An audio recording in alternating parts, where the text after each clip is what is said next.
Please আপনার next ছবিতে কি মানে আমি একটা অডিশন দিতে পারি? ও মাই কোথায়? এই যে আমার সুযোগটা এভাবে হাতছাড়া হয়ে যাবে। ছোট পর্দার জনপ্রিয় মুখ তাসনিয়া ফারহিন এবার সরাসরি বড় পর্দার সুপারস্টার শাকিব খানের সঙ্গে অভিনয়ের ইচ্ছা প্রকাশ করলেন, তাও আবার শাকিব খানের হাত ধরে এক মঞ্চে দাঁড়িয়ে। আর পাশেই তখন ছিলেন অভিনেতা আফরান নিশু।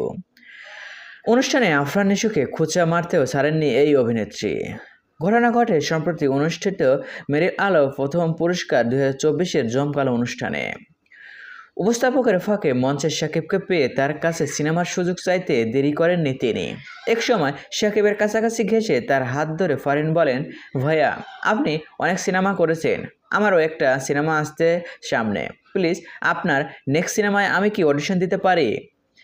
পাশ থেকে হাসি মুখে ফারহিনকে উদ্দেশ্য করে শাকিব খান বলেন, তোমার অডিশন লাগবে না। এরপর এই অভিনেতা বলেন, আগামী ঈদে আমার তাণ্ডব সিনেমা রিলিজ হচ্ছে। ইতিমধ্যে সবার মধ্যে তাণ্ডব চলছে। প্রিয়তমা দিয়ে বিদেশ যাত্রা শুরু হয়েছিল, সেখানে থেকে তুফান দেশে ও দেশের বাইরে দেশে জোয়ার সৃষ্টি করেছে।